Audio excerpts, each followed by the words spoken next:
তকলিদ শব্দের অর্থ কি? কাদের উপর মাযহাব মানা ওয়াজিব এবং কাদের উপর মাযহাব মানা ওয়াজিব নয় এবং কেন? তাকলিদ শব্দের অনেকগুলি অর্থ আছে। তাকলিদ এটা বাবে তাফঈল থেকে মাসদার কাল্লাদা ইউকাল্লিদু তাকলিদান। এই তাকলিদ এর মূল অর্থটা আমরা যেটা গ্রহণ করি সেটা হলো অনুসরণ করা। কোন অর্থে? কোরআন সুন্নাহ গবেষণা করে মুজতাহিদ যারা ওনারা যে রায় দিবেন এই রায়টা চোখ বন্ধ করে অনুসরণ করা, এটাকে বলা হয় তাকলিদ। এই অনুসরণটা ওই ইমামের জন্যে নয়, বরং আল্লাহর কোরআন রসুলের হাদিস গবেষণা করে উনি রায় দিয়েছেন যে এটা নবীর তরিকা। নবীর তরিকা মানার জন্য একজন ইমামের অনুসরণ করাটাকে বলা হয় তাকলিদ। কথা বুঝতে পারছেন নি? এই অনুসরণটা ওই ইমামকে অনুসরণ করার জন্য নয়, ওই ইমাম আল্লাহর কুরআন রসুলের হাদিস গবেষণা করে নবীর তরিকা দেখাইছে যে এইভাবে নামাজ পড়বেন। যেইভাবে নামাজ পড়ার কথা ওই ইমাম বলতেছে এটা উনার বানানো পদ্ধতি না, এটা রসুলের তরিকা। উনি কেন বলতেছে? কারণ উনি হাফেজুল হাদিস, লক্ষ লক্ষ হাদিস মুখস্থ জানে, উনি 30 পারা কোরআনের তফসির জানে, একবারে প্রয়োজনীয় যত সাবজেক্ট আছে সব সাবজেক্ট গবেষণা করে কোরআন সুন্নাহর আলোকে নবীর যেই তরিকা আপনাকে দেখাইছে এইভাবে ওযু করবেন, এইভাবে নামাজ পড়বেন, এইভাবে রোজা রাখবেন, এইভাবে হজ করবেন, এইভাবে যাকাত দিবেন, এইভাবে দাড়ি রাখবেন, এই যে নেক আমলগুলি আমাদেরকে বলে দিয়েছেন উনি নিজের থেকে বানায় বলেনি। উনি কোরআন গবেষণা করে রসুল পাকের হাদিসগুলো গবেষণা করে বলেছে এইটাই হলো পদ্ধতি। কার পদ্ধতি? মদিনাওয়ালা আল্লাহর রসুল সাল্লাল্লাহু আলাইহি সাল্লামের পদ্ধতি। এই পদ্ধতিটা ওই ইমামের মাধ্যমে আমরা অনুসরণ করতেছি, এটাকে বলা হয় তাকলিদ। এখন যারা বলছে তাকলিদ করা যাবে না, তারাও কিন্তু ডাইরেক্ট কোরআন মানে না, ডাইরেক্ট হাদিস মানে না, তাদের শায়েখের মাধ্যমে মানে।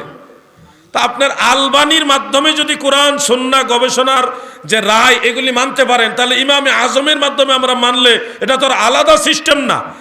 আপনার ফতোয়ায় যদি ইমামে আজমের তাকলিদ করলে বা হানাফি মাযহাবের তাকলিদ করলে এটা শিরক হারাম হয়, তাহলে ওই একই ফতোয়ায় তো আলবানির তাকলিদ আপনারা করতেছেন। এমন তো নয় যে আপনি নিজেই হাফিজুল হাদিস, আপনি নিজেই মুস্তাহিদ, তা তো নয়। আপনিও তো কোনো না কোনো শায়েখের বই পড়ছেন, তাদের লেকচার শুনছেন, তারপরে মানতেছেন। সিস্টেম তো আর আলাদা না ভাই। আপনারা আমাদের উপর একটা জিনিস জোর করে চাপিয়ে দেন যে আমরা তাকলিদের শখসি করি। আরো আছে, আমি শর্টকাটে উত্তর দিতে পারি না। শর্টকাটে উত্তর দিলে পেস থেকে যায়, এটার মধ্যে আবার কথা উঠবে। এজন্য আমি ভেঙে চুরে বলি, কম উত্তর দিব কিন্তু বিস্তারিত বলবো। কি জানে কইতে পারছিলাম? হ্যাঁ, একটা জিনিস আমাদের উপরে চাপিয়ে দেওয়া হয় যে আমরা নাকি তাকলিদে শখসি করি।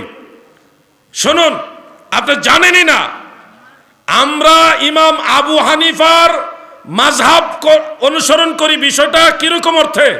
আমরা হানাফি মাযহাবের 6টা তাবাকাত আছে। ফিকহ শাস্ত্র নিয়ে যারা জানেন তারা জানবেন 6টা স্তর আছে মুস্তাহিদগণের। ইমাম আবু হানিফা মুস্তাহিদ ফিদ দ্বীন বা ফি শরিয়া, ওই স্তরের মুস্তাহিদ। এরপর ইমাম মুহাম্মদ, ইমাম আবু ইউসুফ ওনারা হলো মুস্তাহিদ ফিল মাযহাব, ওই স্তরের মুস্তাহিদ। এরপর আছে মুস্তাহিদ ফিল মাসাইল, তারপরে আসহাবুত তাখরিজ, তারপরে আসহাবুত তারজিহ, তারপরে হলো আসহাবুত তামিজ। 6টা স্তর আছে মুস্তাহিদদের। কয়টা স্তর?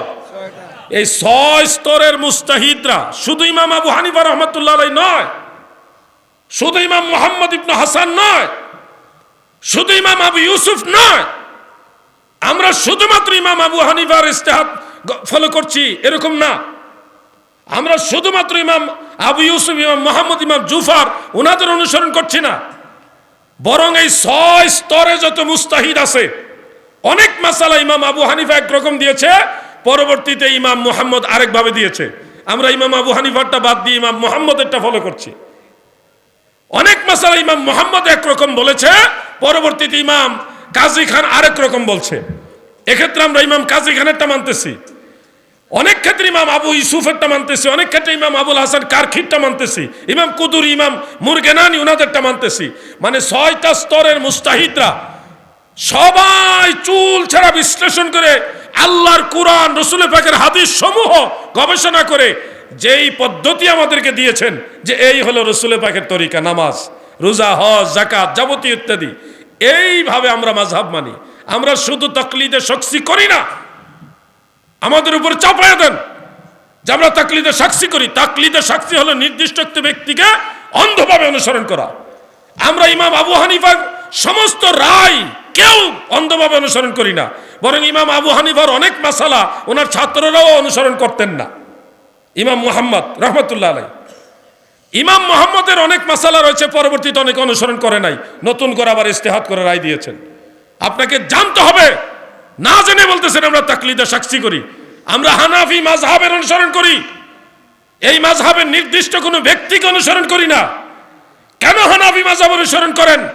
হানাফি মাযহাবের ইমামরা তারা বড় বড় মুজতাহিদ এবং হাফেজুল হাদিস, ওনারা পবিত্র কোরআন এবং হাদিস গবেষণা করে নবীর তরিকা দেখাইছে। অন্য সকল গবেষণা, সকল মাযহাবের চেয়ে হানাফি মাযহাবের গবেষণাটা হলো সবচেয়ে বেশি বিশুদ্ধ। এই জন্য আমরা হানাফি মাযহাব অনুসরণ করি। আমরা তাকলিদ কার জন্যে? যে নিজে মুজতাহিদ না, তার জন্য হলো তাকলিদ করতে হবে, আরেকজন মুজতাহিদের অনুসরণ করতে হবে। আর যে মুজতাহিদ, সে আর ওই ব্যক্তির জন্য তাকলিদ করা জরুরি না। বিষয়টা আমি বুঝাই দেই। যেমন একজন নিজেই ডাক্তার, সে কি নিজেই ডাক্তার, উনি চাইলে ওনার একটা রোগ হয়েছে, চাইলে আরেকজন ডাক্তারের পরামর্শ নিয়ে চিকিৎসা করতেও পারে, আবার নাও করতে পারে, কারণ উনি নিজেই ডাক্তার। আপনি যেহেতু অটো চালক, ভ্যান চালক, রিক্সা চালক, আপনি যদি বলেন আমারও কোনো ডাক্তার লাগবে না, আমি নিজেই চিকিৎসা করব, তাহলে কি হবে? হুজুর বলতেছে 12টা বাজবে, কথা কিন্তু ঠিক। আমরা সাধারণ মানুষ, আমাদেরকে যদি বলে ওযুর 4টা ফরজ এবং সুন্নত মুস্তাহাবগুলো কোন কোন দলিলে আছে বের করে দেন, আপনারা তো সবাই পারবেন, তাই না? মুরব্বী কইতেছে পারবো, খেয়াল করছে না। আমি আবার প্রশ্নটা করি, একটু খেয়াল করে শুনেন। ওযুর যে 4টা ফরজ এবং সুন্নত মুস্তাহাবগুলো আছে, আমি নামাজে ঢুকলাম না, নামাজে 12,500 মাসআলা আছে। কয় হাজার? সবগুলি তো আপনাদের জানা আছে। প্রত্যেকটা মাসআলা কোনো না কোনো হাদিস, কোনো কোনো আয়াত থেকে আসছে, দলিল থেকে আসছে। যেহেতু মাসআলাগুলি জানেন না, আর দলিল জানবেন তো আরো পরের কথা। ওযুর ফরজ, মুস্তাহাব, সুন্নত এগুলি অনেকে জানে না ঠিক মতো, আর এগুলি কোন কোন দলিল থেকে আসছে ওটা তো আরো পরের কথা। এখন যারা জানে না তাদের উচিত কি? যারা জানেন তাদের অনুসরণ করা। কথা বুঝতেছেন? যারা জানেন, কোরআন এবং হাদিস থেকে যাবতীয় মাসআলার সমাধান জানেন, তাদেরকে বলা হয় মুজতাহিদ। ওনারা চাইলে নিজে নিজে কোরআন এবং হাদিস থেকে আমল করবেন, চাইলে আরেকজনকে অনুসরণ করবেন, এখতিয়ার আছে। কিন্তু আমরা যারা আছি, আমরা তো সব জানি না। আমাদের উচিত সাহাব কিবলার মতো একজন আল্লাহর ওলি পাইলে ওনাকে অনুসরণ করা। কথা ঠিক কিনা ভাই? এই হলো মাযহাবের পুরো প্রশ্নের উত্তরটা এই পর্যন্ত শেষ হয়েছে।